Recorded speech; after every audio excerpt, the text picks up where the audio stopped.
Hi, welcome to Modernizing Your Data on Azure Database for Postgres and MySQL Flexible Server session.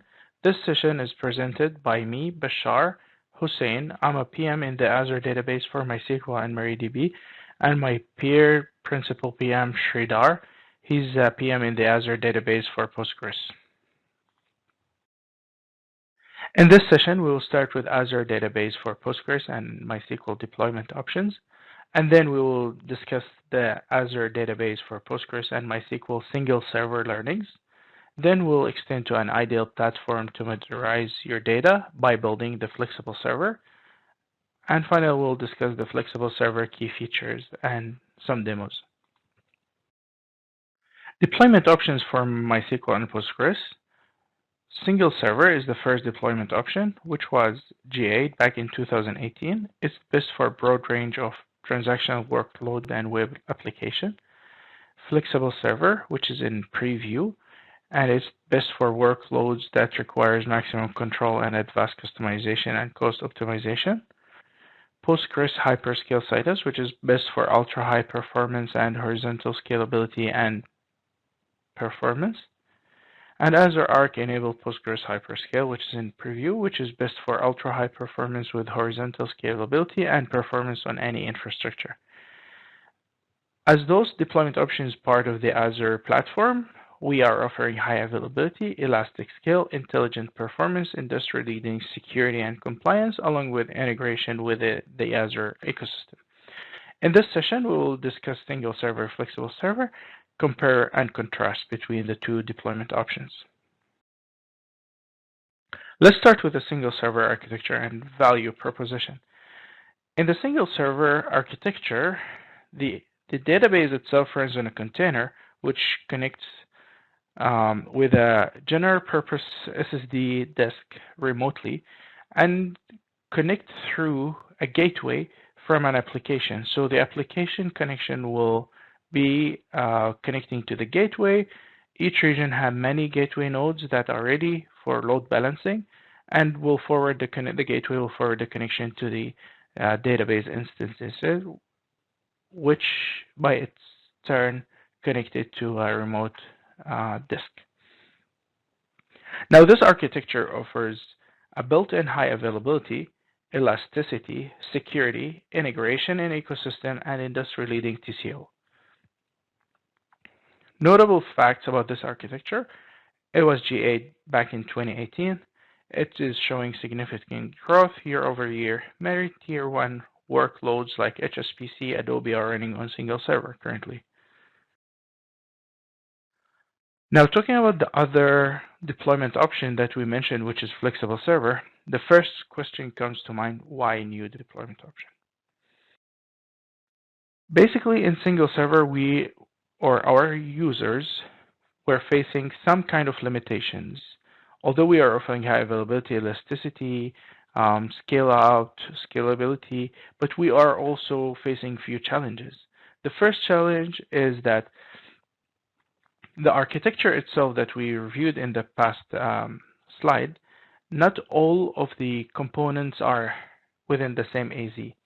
So basically, when we build this architecture, the optimal best case scenario is what you see here in the first case, where the application, the gateway, the database, and the storage are in the same AZ. Now, few components can be in different AZ, and that is due to the automation that we have for provisioning databases and storages. So the previous architecture for the single server does not guarantee or does not offer the user to configure where the database and the storage will be in which AZ. And it does not allow you to configure gateway or applications. So few components can be in different AZ, which can add up in latency. Now, the worst scenario wherein gateway and the application are in one AZ, whereas the database in a different AZ and the storage in a third AZ.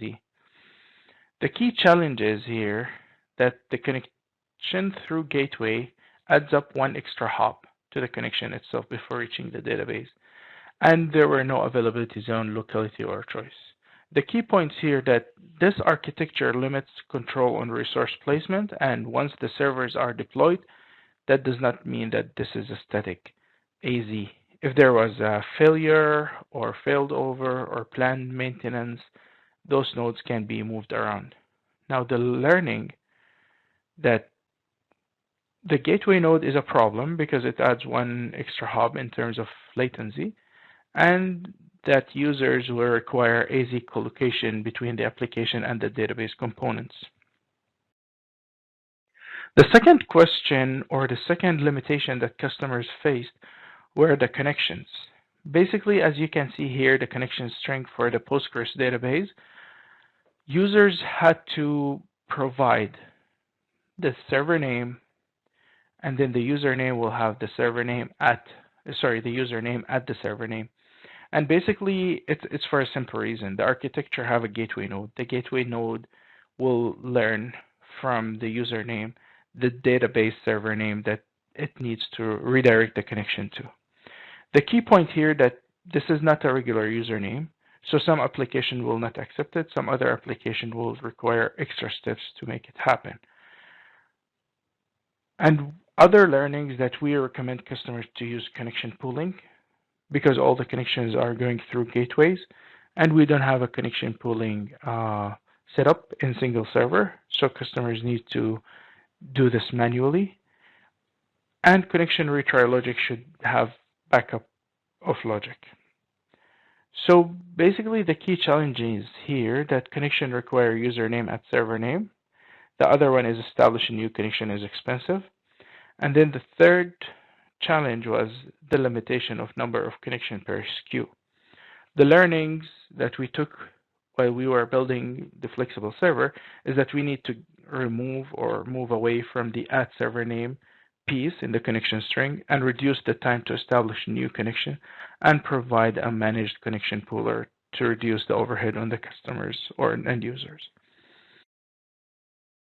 The third challenge was the maintenance window. Basically, as any other service, we are pushing some security patches, updates, features, and bugs on a monthly basis as a maintenance window.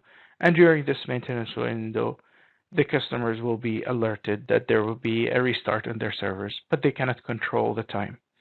And it was a 15 hours window when the server will be restarted once. Although this restart takes few seconds to 1 minute, but the unpredictability when this will happen within the 15 hours time frame was a challenge for a lot of users. So this system, the maintenance window, is fully system controlled. The customer cannot choose the timing, and the advanced notification was only 72 hours and 15 hours for the restart to happen as a window, and the restart will happen within a few seconds to up to 1 minute. The challenges here that the customers were, some customers found out that 15 hours is too big for a maintenance window, and it was hard to align the less workload during those 15 hours. And the learning that we took that users needs a customer controlled maintenance window, and this is a feature that is introduced in the flexible server. And the fourth challenge that we're talking about is the high availability. As you can see from the architecture, we're still showing application, gateway, server, container, and the Azure storage. Now here, as you can see, if one node goes down, the server will fare over to another secure control container. Now, if one of the storage nodes went down, we're keeping 3 copies, so we have a backup. And then the current gateway, there are many gateways in the region. So if one gateway is down, there is other gateway nodes that will catch up. Now, the key feature here that we're showing a region level resiliency for compute failure, not a AZ resiliency. The AZ level resiliency is only with the storage, because we are keeping 3 copies. Now, the challenge is here that the failure of the AZ where storage is provisioned can lead to a downtime. The learning here is that to provide an AZ selection, provide an AZ resilient HA with automatic failover with no data loss. As a wrap-up, Flexible Server is addressing single server learnings. In terms of latency, Flexible Server offers AZ collocation, and it has no gateway, which offers also low latency. In terms of connectivity, in Flexible Server, you are allowed to configure up to 5,000 connections, and the connection string does not require @server part in the username. It also has a built-in connection pooler PG bouncer for Postgres. In terms of maintenance window, Flexible Server offers a customer-controlled maintenance window. In terms of availability zone, both Azure MySQL and Azure Postgres offers resiliency with zone redundant HA. Flexible Server is a Linux-based deployment which have an improved out-of-the-box performance. Thanks for listening. Now to my peer, Sridhar. To you, Sridhar. Thank you. Thank you, Bashar. Hello, everyone. I'm Sridhar Ranganathan. I'm the product manager in Azure Database for Postgres. Let me walk you through the major features and capabilities of Flexible Server, which is currently in preview at the time of this recording. So what are the major pillars of Flexible Server? First, it provides you with maximum control for your databases. It provides you network isolation in terms of like whether you can use a VNet for private access or public access. It allows you to control more server parameters that you can tune. It also allows you to choose a maintenance window where when Azure publishes new updates or minor version upgrades, you can choose that time where the monthly updates can occur on your server. The second pillar is resiliency. So Flexible Server offers zone redundant deployment for high availability. And for MySQL, it also offers same zone redundancy for high availability as well. So with automatic failover capabilities, with synchronous replication, it provides you with zero data loss. It also allows you to choose the AZ availability zone where you want to deploy your databases to co-locate with your application for reduced latency. The third pillar is about simplifying the whole developer experience. Um, Flexible Server offers default configurations for many of your deployment choices, and it's fully compatible with the community provided MySQL and Postgres engine. And it also provides cost optimizations in terms of stopping the server and starting the server when you want. And in addition, Flexible Server offers a bustable server queue where it gives you a low cost entry point, primarily suited for a development environment. So let's go over some of the flexible server architecture. As you all know, Azure has many regions around the world, and it's geographically separate locations. Like for example, East US and West US are two different regions. And each region comprises of one or more availability zones. And within each zone comprises of multiple data centers. When you're deploying your flexible server, you can choose which availability zone you want to deploy. And what flexible server does is it provisions a virtual machine, a Linux virtual machine, and deploys the engine of your choice and also the database version of your choice. For example, Postgres supports Postgres 11, 12, and 13. And likewise, MySQL supports 5.7 and 8. So you can choose which version you want to run. So a VM is deployed and database is provisioned, and it stores on a premium storage, which is again within the same AZ, and it's stored in three different copies for both data and logs for high resiliency. The backups are done automatically by the server, and it is by default stored on zone redundant backup storage. For MySQL, you can choose if you want to store it on a locally redundant storage also. As you can see in the diagram, you have these applications and your databases, everything is co-located, and that provides a much better performance. So this is basically a high-level overview of how the flexible server is deployed. Let's go over some of the major features of flexible server.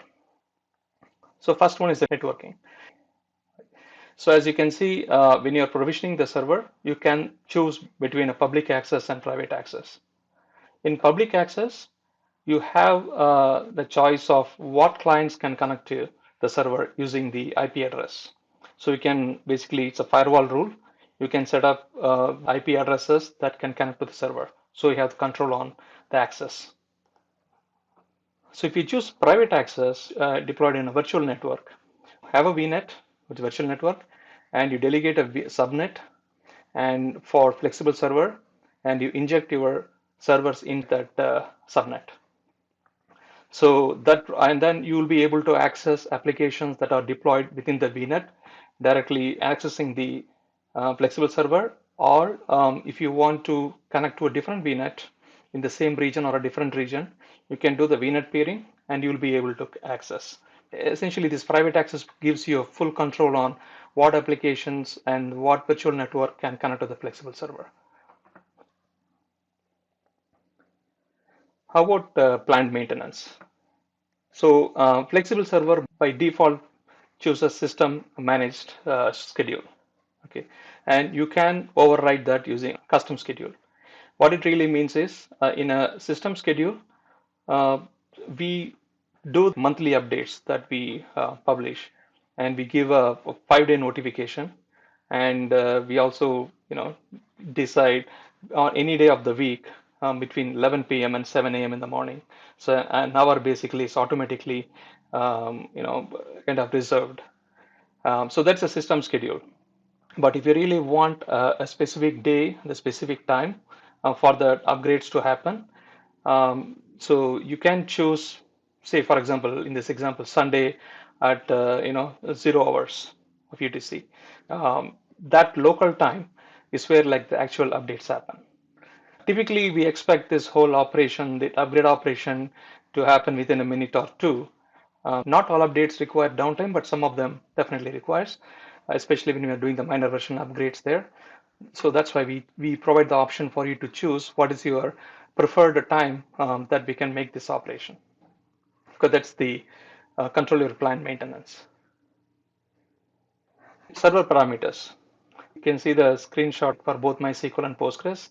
We have a long list of parameters that you can tune, which is basically dynamic or static. Dynamic means like you can change that value and it doesn't require a restart, while static means you change something and until you restart the server, that won't come into effect. So we provide that, and you have more capabilities, including number of connections you want to open for the server. You can do all those with flexible server. One of the learnings from single server is to provide a connection pooling for Postgres service. So Postgres connections are expensive. Anytime a client connection is established, a new process is spawned and it consumes resources. So when you have a lot of idle connections, then basically the resources are being hogged and it's not being utilized fully.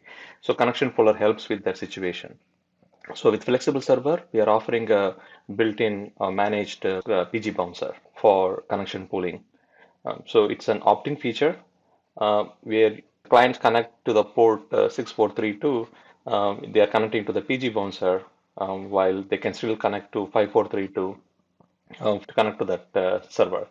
The same endpoint is used depending on which port they connect to. It either goes through the PG bouncer or directly to the database server. So PG bouncer is supported in both general purpose and memory optimized queues. So you don't have to use PG bouncer if you don't want to. And pretty much like as I can show in the screen here, it's a server parameter. By default, it is turned off. So you can just simply turn it on. It's a dynamic parameter, so you don't need a restart of the server. So once you enable that, then it opens up the other parameters that you can tune for PG bouncer. Right. So this basically gives you a nice managed connection pooling experience. So PG Bouncer is included as part of the service. Flexible server offers this zone redundant high availability. What it means is we deploy a standby database on another zone within the same region. And that standby is in a recovery mode, which captures all the transaction changes happening on the primary, and that keeps applying it. So almost on par with the primary. So in the event of a primary server issue, the automatically fails over to the standby, And then because it is being replicated in a synchronous mode, there is no data loss there. So I will go over a little bit more detail in the next slide. Because of the synchronous replication, there's a zero data loss, and the failover is automatic. So with the HA, during the maintenance window that we talked about earlier, if you configured in high availability, so the standby gets those changes first, and then the failover happens, meaning like your application now connects to the new primary, and then the old primary gets the updates later. So overall, it gives you only few seconds of downtime when you configure with HA. So behind the scene, what happens? This is the diagram we saw earlier. So we have this region. It's all within a region. It's not across regions. So within a region, and you have multiple availability zones. And for Postgres, you can choose a primary zone, and then a standby zone is automatically chosen for you. A standby server, exact configuration like the primary is auto provisioned on a different zone. While in MySQL, you can choose where you want the standby also.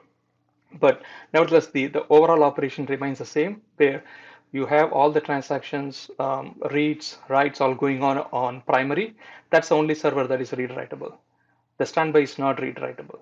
So it's more like an HA mode, primarily used for the failover purposes. Okay, so any transaction that happens on primary, the writes, the log records are shipped to the remote, the standby, and it gets persisted. Once it is on the disk, it gets the ACK back, acknowledgement back, and only then the application writes and commits are acknowledged.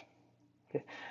In the event of a failure of the primary, it's automatically the database is failed over to the standby, and then the standby becomes the primary now. And we change the DNS record behind the scenes, so your application still connect to using the same endpoint to the new primary and continue its operation. And we also behind the scene create a new standby. So which means that the same diagram is reversed, while the availability zone 2 in this example becomes the primary, while zone 1 becomes the standby. Okay, and backups are happen automatically and between the servers. So from all practical purposes, from your application point of view, there is only one endpoint. Behind the scene, we provision another server and we take care of all the availability aspect of it. So just to recap, it is a synchronous replication, right, for both MySQL and Postgres, automatic failovers, high data resiliency. So each site, in the first diagram I showed you, like we have stored 3 copies of data and then 3 copies of logs. It's the same thing, like another 3 copies of data and logs are stored on the other site also. It's completely different physical entities there. So if you're provisioning using VNet, both the primary and standby are within the same VNet. You cannot choose primary and standby across VNets at this time. Okay, and planned operations, as I mentioned, will take advantage of HA and does the standby first. So from the provisioning point of view, which I'll also go over in the demo, there is an HA, there's a checkbox option, which allows you to deploy zone redundant mode. And also, like we have capability for the force failover and planned failover for primarily for Postgres, while force failover is there for MySQL also, which allows you to simulate faults. If you want to know, hey, I have a HA configuration, but given my workload, how long it's going to take for the failover, right? And so you can test it out. Running your applications and clicking this failover button, it basically simulates bringing the server down and then bringing the standby up. So we have full documentation, which have the link towards end of the deck, that you can take a look for all these features there. So in MySQL, in addition to zone redundant HA, it also provides the same zone HA, the same HA diagram, a primary, standby, and identical configurations, 2 separate storage, 2 separate compute, but it's all provisioned within an AZ. So that allows for much lesser latency between primary and standby, right? So some applications, some deployments need this requirement. So we heard a lot from our customers that they are looking for this capability. So we have this with MySQL. But a flexible server comes with a rich set of metrics. that you can look, even from the overview page of the portal, or you can, there's a separate metrics page which provides you that you can basically monitor various connections, network throughput, and within the server, you can talk about CPU percentage utilization, memory, storage, IOPS. In fact, like you can have read IOPS, write IOPS, read throughput, write throughput, and all, and also like failed connections. So it has a list of the features that you can, metrics that you can monitor in the metrics portal. So switching to a developer experience. So how Flexible Server helps with improving the developer experience overall. So first, like it provides a default option. So instead of you figuring out like we support burstable servers, we support general purpose, memory optimized. So instead of mapping what size compute and what storage, based on our studies so far, like we provided some defaults here. So we have production, large, development, or production, small, medium. So you choose any of those work type, and we automatically choose a right configuration of compute and storage, which of course you can always override it, but we give you the default that makes it easy for your deployment. And it also makes it like very easy from the CLI aspect of it. So on the portal itself, there is this the cloud shell there that you can click it and then it opens up and you can run your commands directly in it. Or you can run it from any of your clients. And for example, if you deploy that AZ CLI, Azure CLI, and you can run these commands. So first thing you do is like you do that AZ login and all, or you can set up an account and you can configure some of the groups, a resource group, for example, and the location. All these things you can pre-configure optionally, or you can always create this whole server with all the parameters. In this example, like we are creating a MySQL flexible server that has a resource group, a resource group name, server name, admin user, password, right? Which version you want, public or private access, every information you can provide, and it's going to deploy the server for you. Or you can simply say that, okay, Azure MySQL flexible server create. So by the time of this recording, it's going to create within a VNet. It creates a VNet for you, and it deploys the server within the VNet. And it gives you a nice output on all the different parameters, the default user, password, all those things it will give you. So once you deploy it, connecting is straightforward. Like you can connect using MySQL or pSQL or Postgres. You give the server name. That's the endpoint that you will get after the provisioning. And then user ID and password. And then with the SSL connectivity, you'll be able to connect it. So I talked about burstable a couple of times. So what it is, right? It's basically a low cost option. So you're not paying for the 100% CPU all the time. Let's say like you have a development environment where you use for like development, storing some information, but you occasionally use some for testing purposes. So in this model, you don't have to use the all CPU all the time. So Bustable is a much better choice. With MySQL, we can offer it as like $13 per month. That's the cost of the Bustable SKU. If you're within 20% of the CPU, you keep accruing credits. And then once you burst up beyond 20%, and that's when like you start depleting the credits. And then once it is completely zero, it falls back to that baseline, and again it starts accruing. So essentially, like that variable thing, if you have a very small range in a day where you need a full CPU, and the rest of them it is basically idle, then you can use that burstable SKU. Okay. The second option we have is like the stopping the server when not in use. So think of a development environment again, like over the weekend you want to turn it off on say Friday evening, and then you want to come back Monday morning and turn it on. It's only that the compute is what like it gets shut down. So which basically saves you for not using the server at all, and it is much a better experience than deleting the server and recreating every time, right? So this is one of the most popular requests that we had for single server, and that we're addressing with flexible server. We talked about various features, right, and including it's based on Linux and all. So what is that the performance? Based on the test configuration with the 4-core general purpose servers between single server and flexible server, as you can see, the latency is dramatically down. right? So it's because we directly, the Linux directly talking to that backend storage that allows, up to 80% reduction in latency, which that translates to close to 400% improvement in transaction per second. And we see a lot of customers experiencing the similar, performance improvements. And some of the quotations, like it's 2 times as fast. It's like almost same experience as RDS. It is simple benchmark, and latency is 4 times or 5 times better. Now I want to talk about a couple of features that we plan to offer as a preview by a GA of Flexible Server. One is GA redundant backup and restore. This is for disaster recovery purposes to protect from any region level fault. As I mentioned before, like we do that local backups, automatic backups, right? So you have an opt-in option at the time of creation where you want the backup also to be copied to a remote region, just typically a paired region in Azure. Then you enable that, so a copy of the backup data is automatically copied to the remote site or to the paired region where you can use the backup to restore.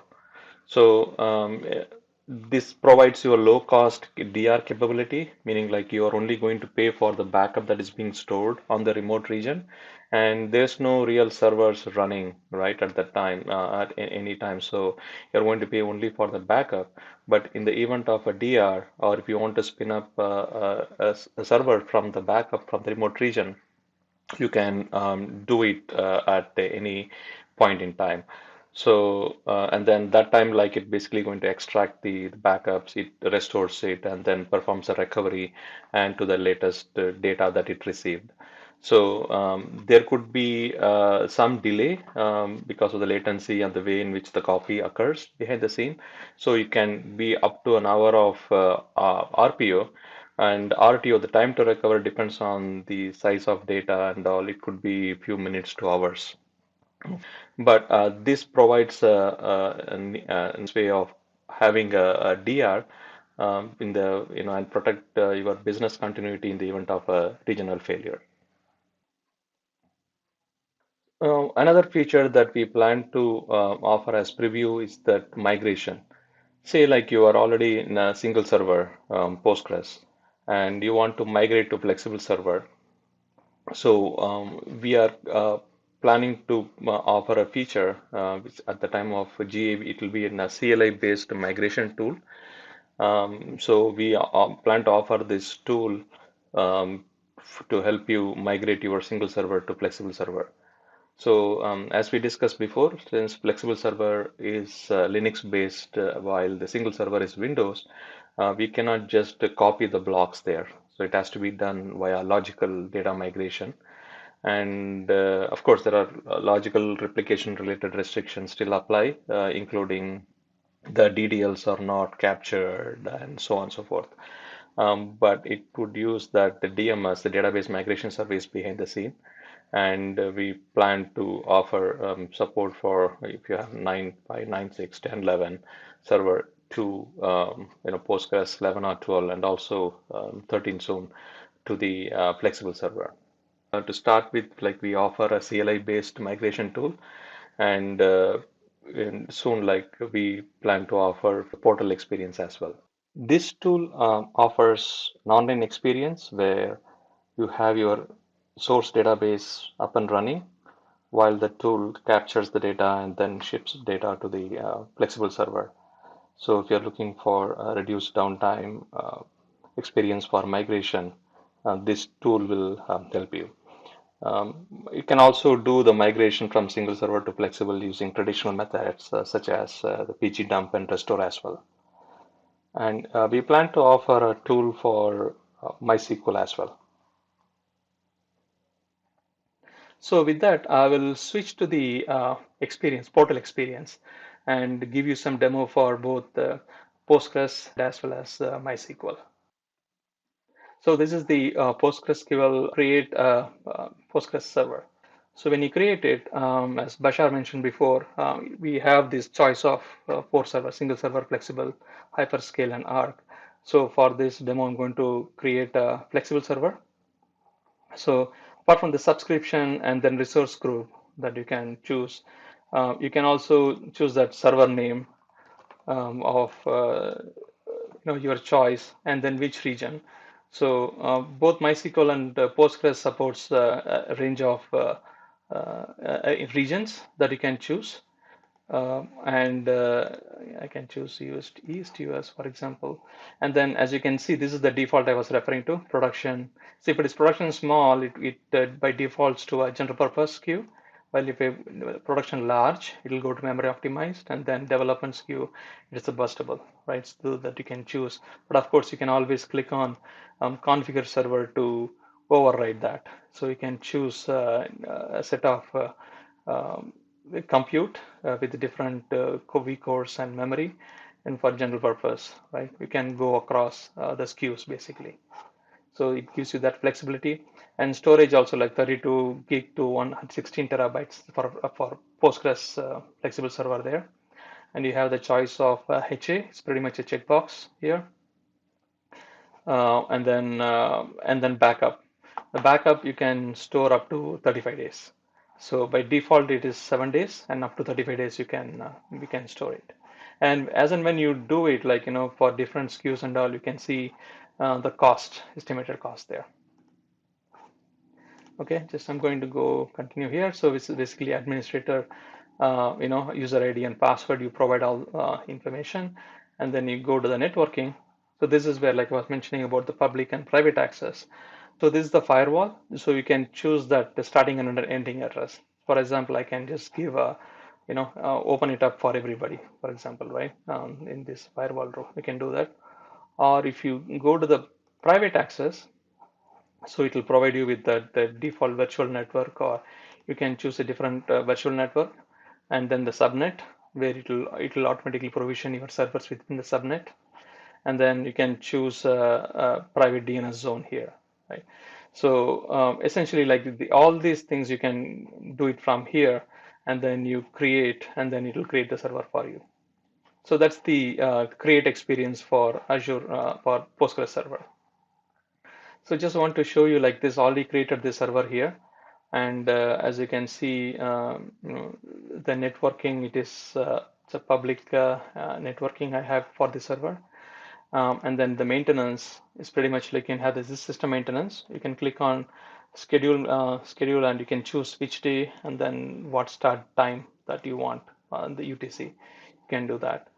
And high availability, you can choose, basically this blade gives you, okay, what is it configured for, it's healthy, and what is your primary zone, standby zone. And it allows you to do that, the forced failover or planned failover there. Okay, so you can choose that to test that one out. And on the alerts and monitoring, so you can define alerts for specific like if the CPU goes beyond 30% or so, that you can go and create new alerts. So create this here, add a condition, and then yeah, the metrics activity log. So say CPU percent, for example, on the last 6 hours or so. So if it is more than some 60% or 70%, you trigger an alert. So that's what you can do with the alerts aspect of it. Okay, going to close this. I'm going to close this. And then metrics, you can see the various metrics here: failed connections, backup storage, CPU credits consumed, CPU percentage, read IOPS, throughput. You can choose all these, right? You can add any of the metrics here to monitor. So, and then for diagnostic settings, like if you want to copy your Postgres logs, like all metrics, for example, you can choose the logs and metrics, and you can set up a name, and you can send it to log analytics, or you can send it to a Arc storage account where it can store, and you can go and retrieve it, stream to Event Hub, or send to a partner location, partner solution. So you have all the choices for doing the diagnostic settings. So on the overview page, like if you go here, like as I mentioned, it'll tell you, like all the CPU storage used, DB connections, throughput, everything is there shown here on the overview page itself. or you can go to the metrics to see those. Right. Disk storage percent. So how it is used. So I was just running a test. So it's showing that it is being consumed. So this is the Postgres some features that I wanted to show. Coming to flexible server for MySQL, it has two choices, single and flexible. So when you create flexible server, as you can see, the look and feel are all the same, except that now you have a different versions that you can choose from MySQL. While in Postgres, it supports 11, 12, and 13. And then if you have HA, so it'll HA basically now we had as two options, same zone or zone redundant. So this is one difference here with MySQL that I want to call out. And also when you configure server, so you can go with like 20 gig to 16 terabyte in size, and and also like there is an option for you to choose additional IOPS, which is there for MySQL. So here you can choose like you want additional IOPS than what it provides for this particular for storage. So you can configure that. So these but other than that, like most of the features are very similar between MySQL and Postgres. Okay, let me go back to the presentation. Previously, Bashar mentioned about the single server and some of the learnings from there, and that's a flexible server, when to use it, right? So from the database versions for MySQL, is both support 5.7 and 8. And for single server, we support like it's 9.5 is already retired, so 9.6, 10, and 11, while flexible server we support 11, 12, and 13. So if you're looking for higher version of a database engine, you can choose flexible server. HA, which is single server, provides a single AZ built-in HA model, while in flexible server, you have a redundant deployment across zones or within same zone for MySQL. With flexible, you can also schedule the maintenance for flexible. It provides up to 5 days of notification. You can start and stop the servers in flexible, while you cannot do that with single. Both single and flexible offers point in time recovery, meaning like given the retention period, you can restore to any point in time. It provides network isolation, both of them provides that. Customer managed keys, reserved instances, cross-region read replicas. It's for DR purposes. All those all these things are planned for flexible server, and uptime SLA is planned to be offered at the time of GA of flexible server. So if you want to learn more about flexible server for MySQL and Postgres, I put some links here. There are documentations, we do blogs and customer stories. And beyond that, if you have any questions or concerns or any doubts, please reach out to us that Ask Azure DB for MySQL questions, and Ask Azure DB for Postgres for Postgres related questions. Also put some Twitter feeds there, links there. So if you want to follow to get the latest on all Azure database for MySQL and Postgres and all our offerings. With that, I thank you for your time and hope this session was useful. And thank you. Have a wonderful day.